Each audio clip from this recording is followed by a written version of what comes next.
Wyoming Territory, 1852.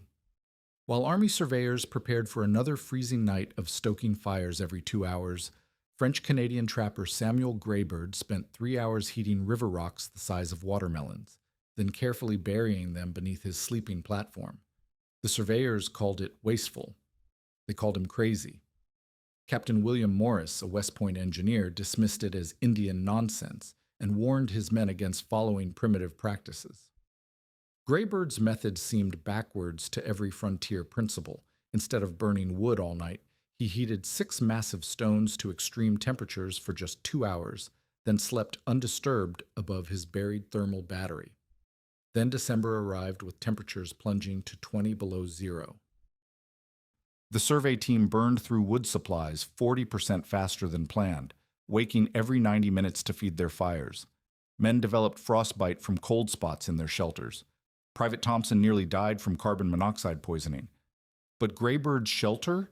It maintained a steady 45 degrees all night without a single ember burning.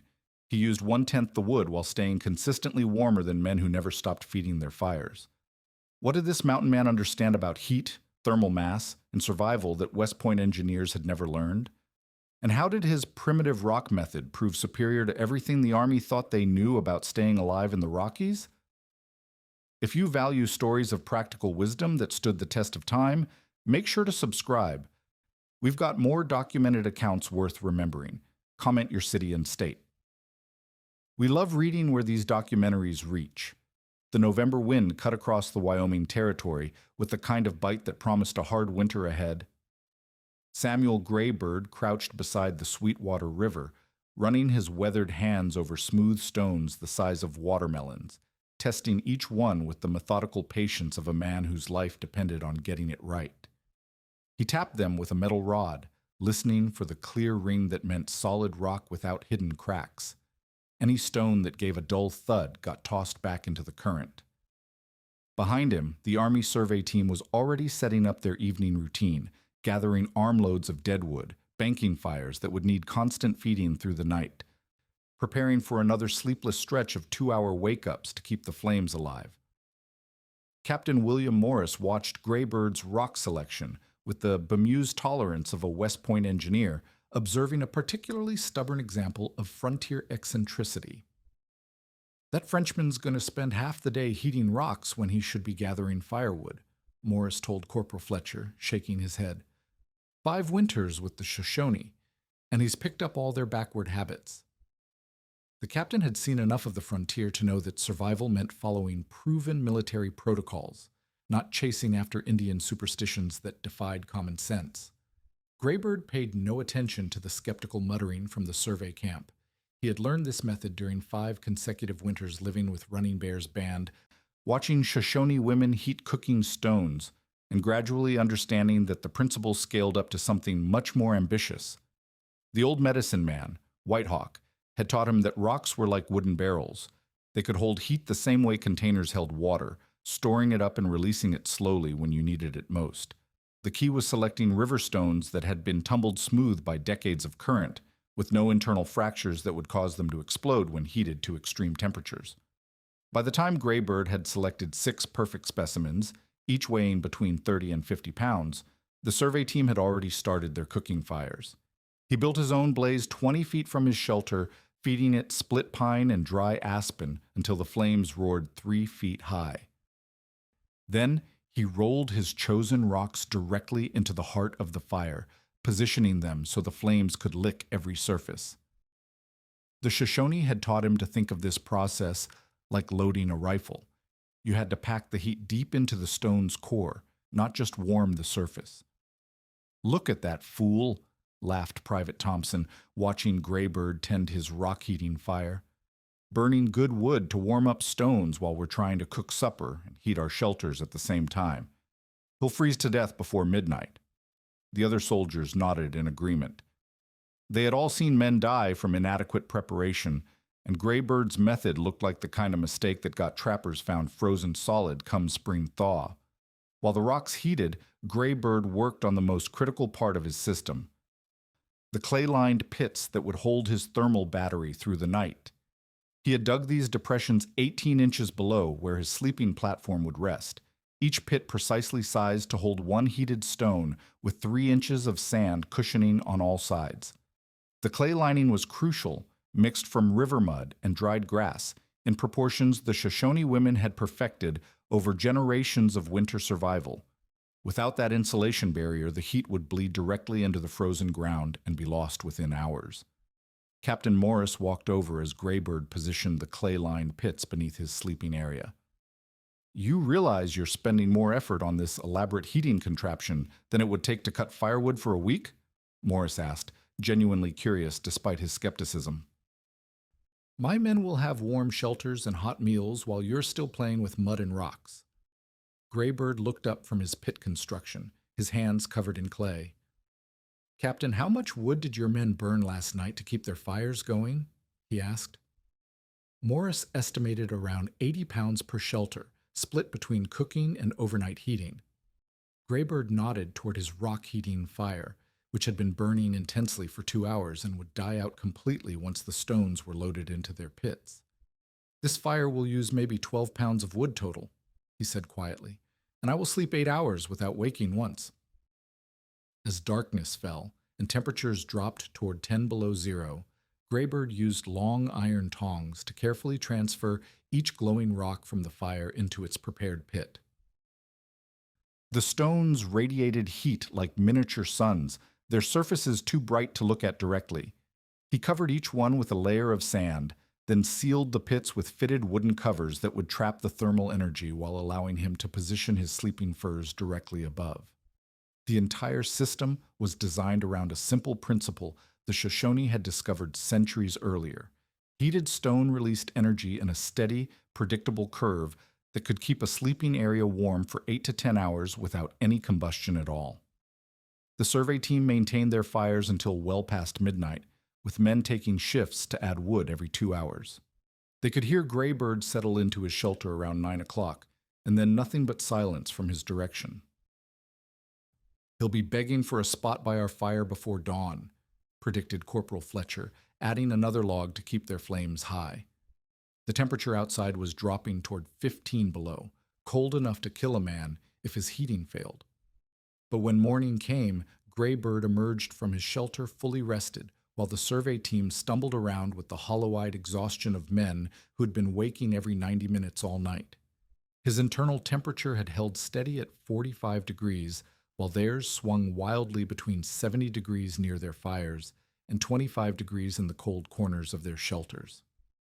Most remarkably, Graybird's system had used exactly the amount of wood he predicted, 12 pounds compared to their 80 pounds per man. Captain Morris found himself doing calculations that didn't make sense according to everything he knew about frontier heating.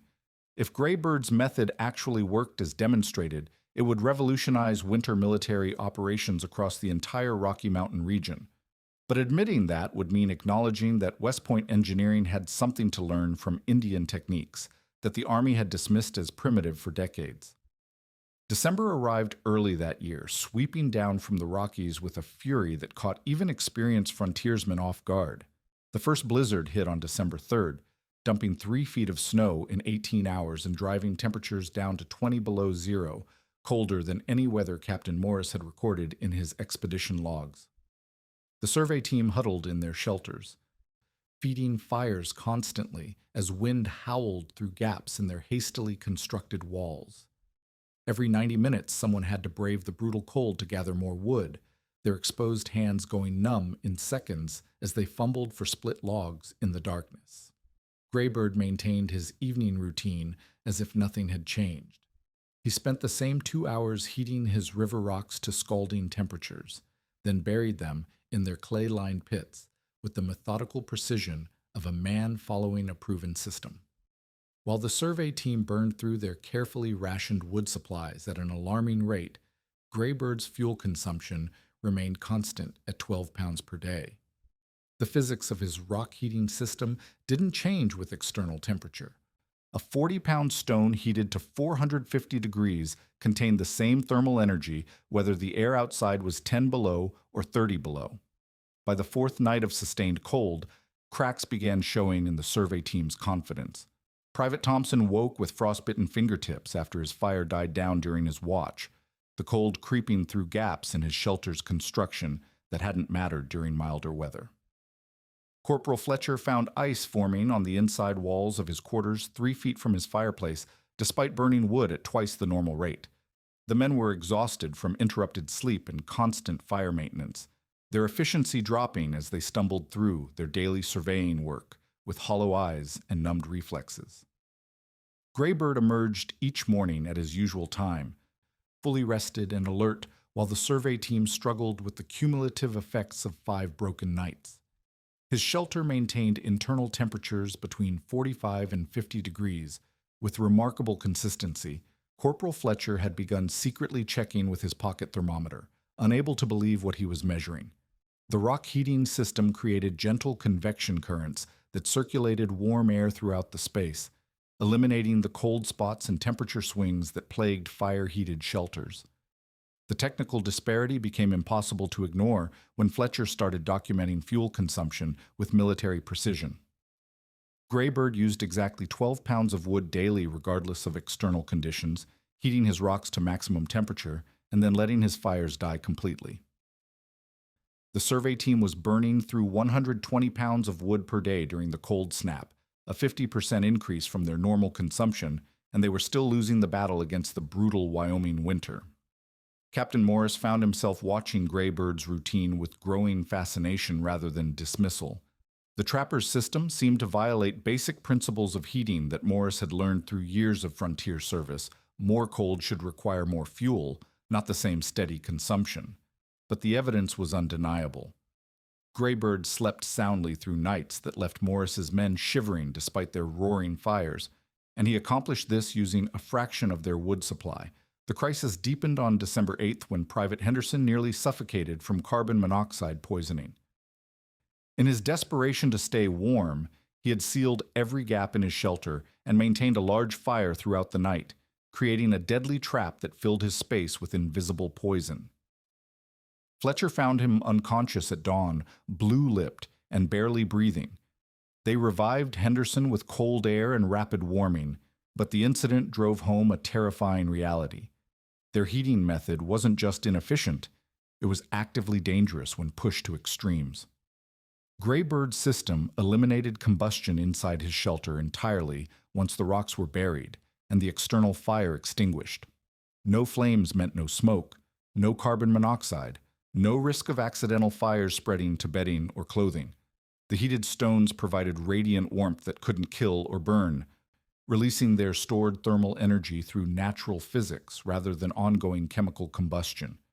It was a safety feature the survey team had never considered, focused as they were on generating maximum heat rather than managing the risks that came with open flames in enclosed spaces.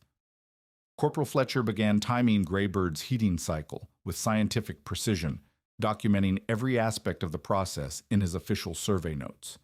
The rocks reached peak temperature 45 minutes after Graybird banked his fire, glowing like small suns before being transferred to their clay-lined storage pits. The thermal energy stored in 6 stones totaled roughly the equivalent of burning 48 pounds of wood, but released over 10 hours instead of the 30 minutes it would take to burn that much fuel directly. The mathematical reality was staggering.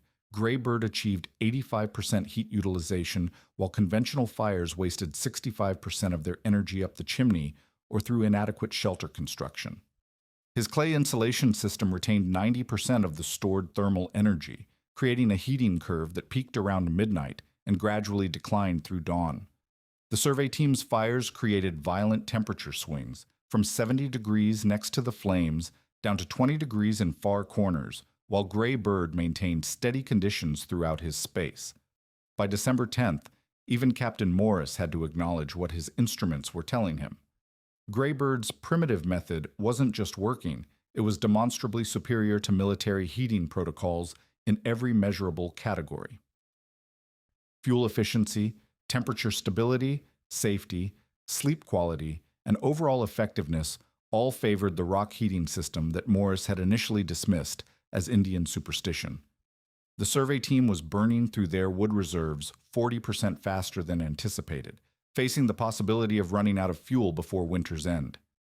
Meanwhile, Graybird maintained his comfortable routine, using the same small daily ration of firewood that had sustained him since November.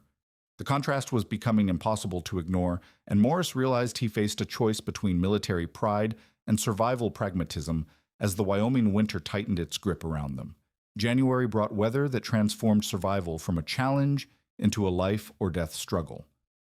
On the 15th, temperatures plummeted to 35 below zero and stayed there for 6 consecutive days, with wind chills reaching 50 below, cold so severe that spit froze before hitting the ground, and exposed skin developed frostbite in under 2 minutes.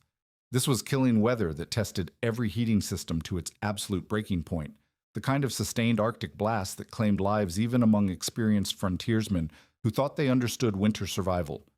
The survey team's wood consumption exploded beyond all sustainable levels. They were burning through 160 pounds of fuel daily per shelter, desperately feeding fires that seemed to devour split logs without producing adequate warmth. Captain Morris watched his carefully calculated wood reserves disappear at an alarming rate. Realizing they faced potential fuel exhaustion with 2 months of winter remaining. Men took shifts throughout the night not just to maintain fires, but to venture into the brutal cold every hour to gather more wood, their hands going numb despite heavy mittens as they split frozen timber in complete darkness. Private Thompson's shelter became a death trap on the 3rd night of the cold snap. Desperate to generate more heat, he sealed every crack and gap in his quarters, then built his fire dangerously large and close to his sleeping area. The combination of inadequate ventilation and excessive combustion filled his space with carbon monoxide, an invisible killer that left him unconscious and blue-lipped by midnight. Corporal Fletcher found him during a routine check, dragging Thompson's limp body into the frigid air, where the shock of 50 below temperatures revived him from the brink of asphyxiation. They saved his life, but barely, and the incident highlighted the deadly trade-offs inherent in conventional fire heating pushed to its limits. Graybird's system performed with mechanical consistency through the crisis. His daily wood consumption remained unchanged at 12 pounds, the same fuel load that had sustained him through milder December weather. The thermal physics of his rock heating system didn't degrade with external temperature. Once his stones reached 450 degrees internal heat, they contained identical energy reserves regardless of whether the air outside measured 10 below or 40 below zero. His clay-insulated pits retained their thermal efficiency, releasing stored heat through the same predictable 10-hour curve that kept his shelter comfortable while the survey team fought for survival. The disparity in living conditions became almost surreal. Graybird maintained internal temperatures between 42 and 48 degrees throughout the worst of the cold snap, with minimal variation between his warmest and coldest spaces. His shelter felt like a different climate zone compared to the survey team's quarters, where temperatures swung wildly from 15 degrees in far corners up to 60 degrees directly beside roaring fires. The men huddled within 2 feet of their flames to avoid frostbite, then moved away when radiant heat became unbearable, constantly shifting between freezing and overheating without finding comfortable middle ground. Corporal Fletcher documented the crisis with obsessive precision, his engineer's mind trying to understand how Graybird's method could succeed where military heating protocols were failing catastrophically. The numbers told an incredible story. Graybird was using 1/10 the fuel while achieving superior temperature control, better air quality, and infinitely better sleep quality. Most critically, his system eliminated the carbon monoxide poisoning that had nearly killed Thompson and was making other survey team members sick with symptoms they didn't recognize as low-level gas exposure. The safety advantages became undeniable during the coldest night, when Private Henderson's desperately maintained fire spread to his bedding, nearly burning his shelter down around him. He woke to flames consuming his wool blankets and had to roll naked in the snow to extinguish clothing that had caught fire, suffering severe burns on his hands and arms. Henderson survived, but the incident drove home the terrifying reality that their heating method created multiple ways to die: freezing, carbon monoxide poisoning, or burning alive in an enclosed space filled with combustible materials. Graybird's rock system eliminated fire-related dangers entirely once his stones were buried and his external heating fire extinguished. No open flames meant no carbon monoxide, no risk of bedding ignition, no possibility of accidental burns from rolling against hot surfaces during sleep. The buried rocks radiated warmth that couldn't kill or maim, providing thermal energy through natural physics rather than ongoing combustion that required constant vigilance and management. By January 20th, Captain Morris faced an impossible situation. His wood reserves were nearly exhausted, his men were physically and mentally deteriorating from weeks of broken sleep and constant cold stress, and they still had 6 weeks of winter remaining before any hope of resupply. Henderson was incapacitated with burns, Thompson was weakened from carbon monoxide exposure, and the remaining soldiers showed signs of hypothermia-induced confusion that impaired their judgment and efficiency. Morris swallowed his West Point pride and approached Graybird directly, asking for detailed instruction in the rock heating method that might save his expedition from complete disaster. The trapper looked at Morris with the patient expression of a man who had seen this moment coming for weeks. He agreed to teach the technique, but warned that proper implementation required understanding principles that couldn't be rushed or improvised, rock selection criteria developed over generations, clay pit construction that demanded precision, timing sequences that meant the difference between success and failure in extreme conditions. The survey team had reached their breaking point after 3 weeks of fighting the Wyoming winter with inadequate methods. Graybird's system had proven itself under the most brutal conditions imaginable, demonstrating thermal efficiency and safety margins that exceeded military heating protocols by every measurable standard. Morris realized he was witnessing something more significant than one trapper's survival technique.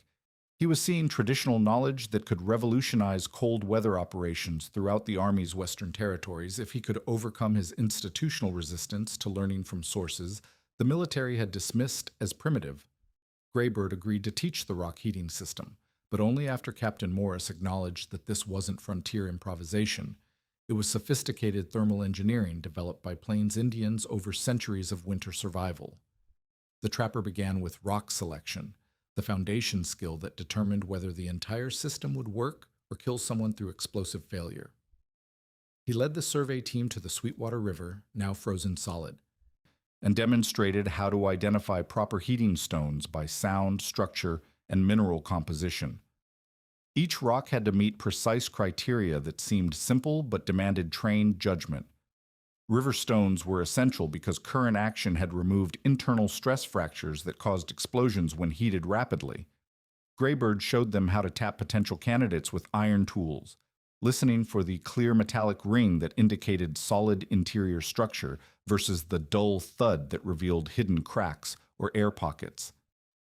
Granite and dense sandstone worked best, while limestone and any rock showing layered sediment had to be rejected regardless of size or shape. The size requirements followed physics principles the Shoshone had discovered through deadly trial and error. Stones smaller than 30 pounds didn't store enough thermal energy to justify the fuel expenditure, while rocks larger than 60 pounds became impossible to handle safely when heated to extreme temperatures. The sweet spot fell between 40 and 50 pounds, large enough to hold substantial heat reserves but manageable with iron tongs when glowing red-hot from hours in an intense fire. Corporal Fletcher took detailed notes as Graybird explained the clay pit construction that made thermal storage possible. The excavation had to extend exactly 18 inches below the sleeping platform, deep enough to prevent accidental contact with superheated rocks, but shallow enough for radiant heat to reach the sleeper above. Each pit required precise dimensions, 2 feet wide, 3 feet long, with sloped sides that prevented cave-ins and allowed proper stone positioning. The clay lining represented centuries of indigenous materials engineering. Graybird demonstrated the proper mixture of river mud, dried grass, and sand that created an insulation barrier capable of withstanding extreme temperature cycling. Too much clay made the lining brittle and prone to cracking, while too little clay allowed heat to bleed directly into the frozen ground.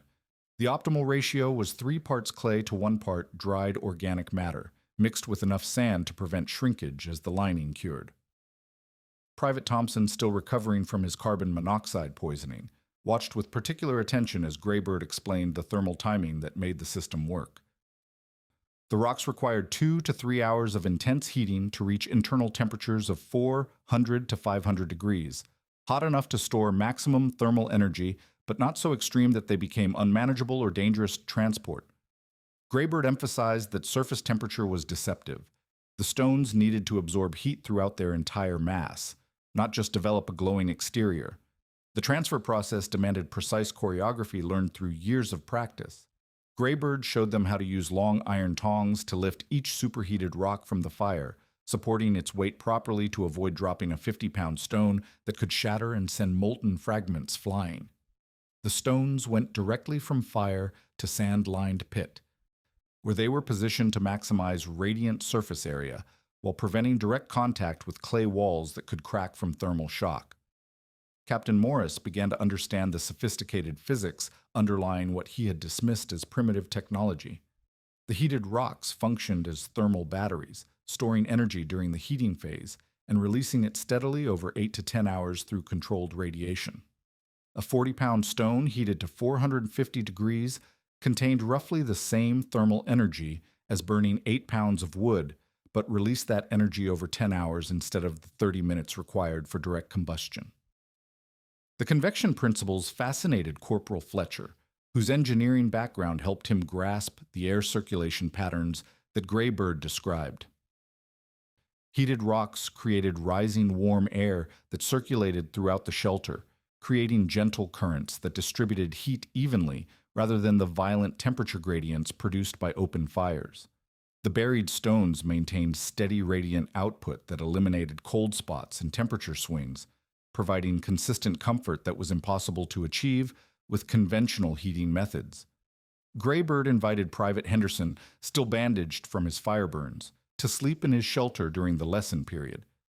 Henderson experienced firsthand how the rock heating system felt from inside, gentle, even warmth that required no maintenance or vigilance once the stones were properly positioned. The internal temperature held steady at 45 degrees while outside conditions remained at 30 below, creating a comfortable sleeping environment without smoke, flames, or carbon monoxide risk. The fuel efficiency calculations revealed the mathematical foundation of the system's success. Graybird's method achieved 85% heat utilization because thermal energy was stored in stone mass rather than wasted through combustion gases escaping up chimneys. His clay insulation retained 90% of the stored heat, preventing loss to ground conduction that plagued conventional heating. The result was consistent overnight warmth using 1/10 the wood required for fire-based systems. Private Thompson asked about safety protocols, having nearly died from carbon monoxide exposure in his sealed, fire-heated shelter. Graybird explained that rock heating eliminated combustion inside living spaces entirely, removing dangers of gas poisoning, accidental fires, and burn injuries from contact with flames or hot metal surfaces. The buried stones couldn't ignite bedding, produce toxic gases, or cause burns even if someone rolled directly onto the wooden covers that capped each thermal storage pit. The rotation system represented the technique's most elegant feature. While sleeping above one set of heated rocks, Graybird prepared the next day's stones, creating continuous warmth without interruption. The method scaled efficiently for larger groups, with multiple rock batteries providing redundant heating that improved reliability rather than increasing complexity or fuel consumption. Captain Morris realized he was learning thermal engineering principles that West Point had never taught.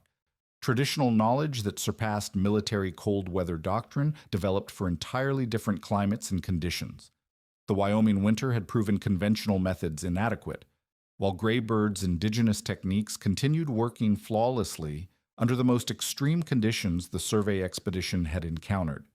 The survey team's adoption of Graybird's rock heating system transformed their winter survival prospects within days of proper implementation. Captain Morris insisted on methodical documentation as each soldier constructed clay-lined pits according to Graybird specifications, measuring dimensions precisely and mixing insulation materials in the correct ratios that had taken the Shoshone generations to perfect.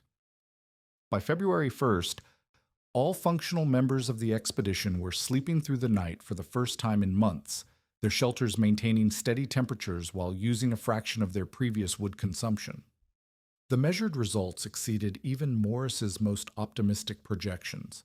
Wood consumption dropped by 78% across the expedition, from an unsustainable 160 pounds daily per shelter down to 26 pounds, still higher than Greybird's 12-pound standard due to their learning curve, but manageable with their remaining fuel reserves. More dramatically, the elimination of overnight combustion ended carbon monoxide incidents entirely. Private Thompson's respiratory symptoms cleared within a week of switching to the rock system, and the chronic headaches that had plagued several soldiers disappeared as their shelters stopped filling with toxic gases each night. Sleep quality improvements produced cascading effects throughout the expedition's effectiveness. Men who had been stumbling through their surveying duties with exhaustion-impaired judgment now completed technical measurements with renewed precision and energy. Corporal Fletcher documented a 40% improvement in daily productivity as soldiers regained the mental clarity that comes from 8 hours of uninterrupted rest. The rock heating system didn't just keep them warm, it restored their capacity to function as a professional military unit rather than desperate survivors barely clinging to life. Private Henderson's burns healed faster in the consistent, smoke-free environment of his rock-heated shelter. The steady temperature and clean air eliminated the respiratory irritation that had complicated his recovery from the fire injuries sustained during his desperate attempt to stay warm with conventional heating. Henderson became Greybird's most vocal advocate, describing to anyone who would listen how indigenous thermal technology had literally saved his life after military methods nearly killed him. Captain Morris faced the bureaucratic challenge of documenting techniques that contradicted official Army cold weather protocols in his expedition reports. He solved this by focusing on measurable outcomes rather than theoretical justifications, recording fuel efficiency improvements, temperature stability data, and safety incident reductions that spoke for themselves regardless of the method's cultural origins. His official recommendation stated that rock heating systems should be tested at frontier military posts throughout the Rocky Mountain territories, based on demonstrated superior performance during extreme weather conditions.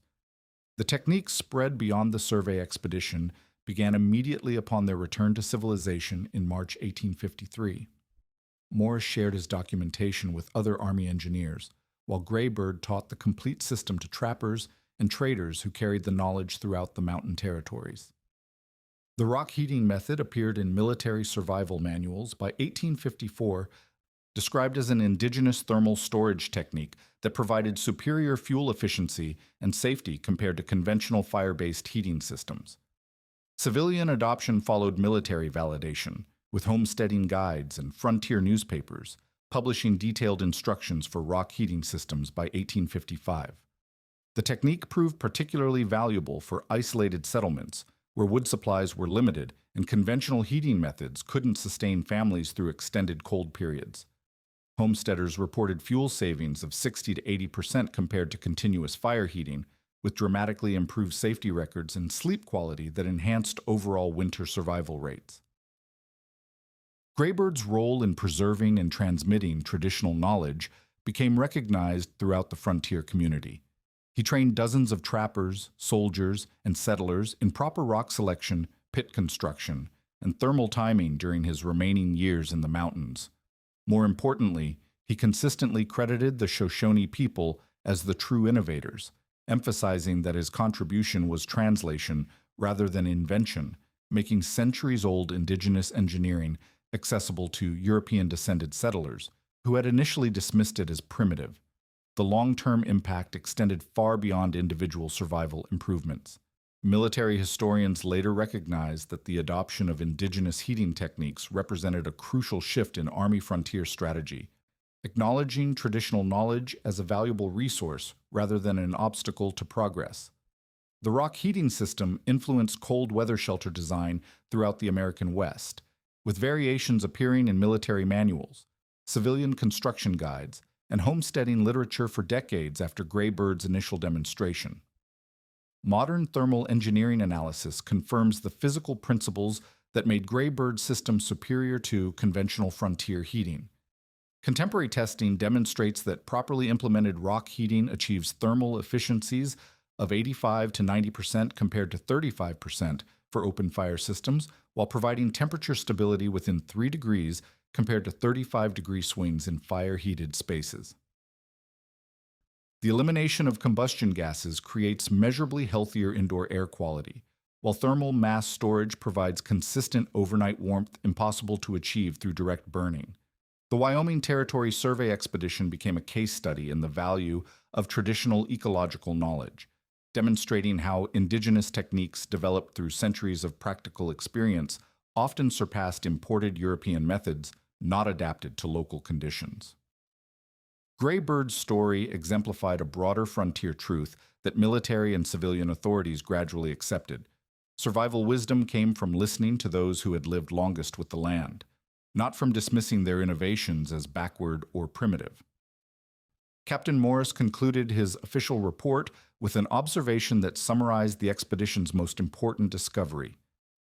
The heating system employed by Mr. Graybird, derived from Shoshone winter survival practices, proved superior to standard military protocols in all measurable categories. This technique represents sophisticated thermal engineering that merits immediate adoption throughout our Western territories. The acknowledgement marked a turning point in official recognition of indigenous knowledge as legitimate engineering worthy of military and civilian implementation.